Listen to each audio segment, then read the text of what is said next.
Shushu's reaction was pure gold.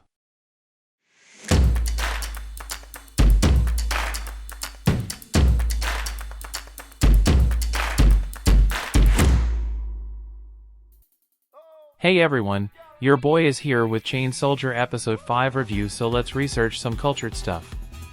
At first we see Himari question Sahara about Yachiho's training for their upcoming fight.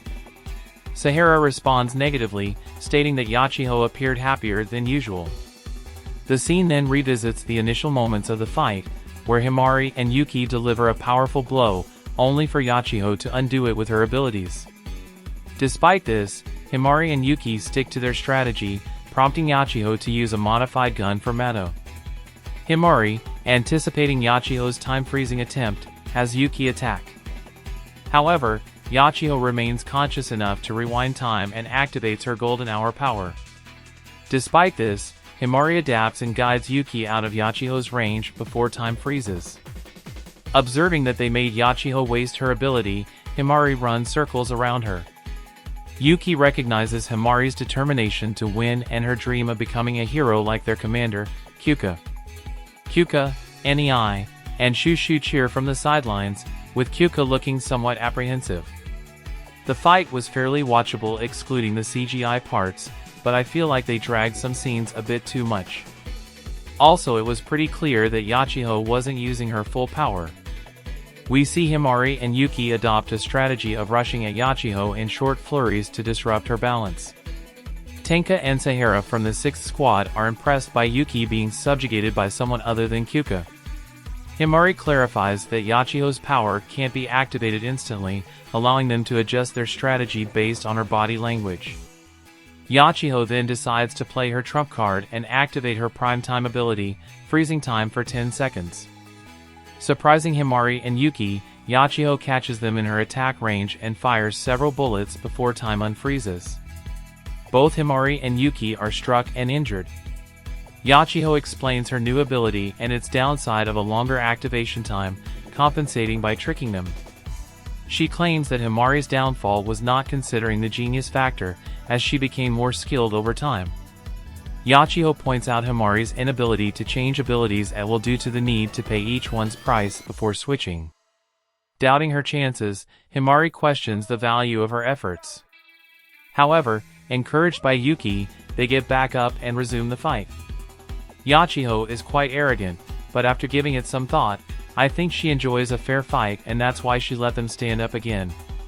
Next we see that the two charge at Yachiho, and in the midst of their assault, Yuuki transforms, creating a smoke screen.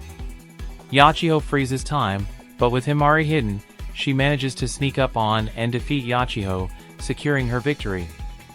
The members of 7th Squad celebrate, though they express concern for the motionless Yuuki.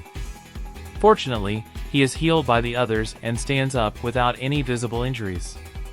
Yachiho also wakes up, showing anger at the loss but acknowledging Himari. Yachiho invites her back to the Azuma family. However, Himari declines, stating that she belongs with 7th Squad now and cannot be convinced to return. The squad then returns to their quarters, where Yuuki receives his reward in the form of a kiss from Himari.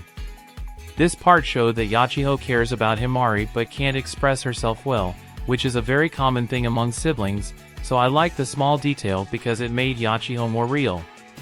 Also, I highly doubt Himari kissing Yuuki like that was only due to the rewarding system. At the end we see that the 6th Squad analyzes Yachiho's match, suggesting that Yuuki may have held back due to facing a human opponent. Tenka criticizes Yachiho's habit of playing with enemies but commends Yuuki, expressing apparent admiration for him. The second round of the inter-squad matchup then begins with Sahara facing Shushu, with unidentified individuals watching from a distance. Tenka pointed out every flaw about Yachiho's fight that I wanted to point out, and I love this type of writing. Also, I think Shushu will lose her match, and the fight between Kyuka and Tenka will be interrupted by the people we saw at the end. Nonetheless, I was surprised with the amount of focus on the fight and the lack of fan service in this episode. Anyways, thanks for watching everyone. If you like my video, then check out some of my other videos. Also, don't forget to hit the like button and subscribe to my channel or leave a comment if you want to say something. You can also follow me on Twitter and Instagram or check out my Facebook page, links are given in the description. Until then, see ya.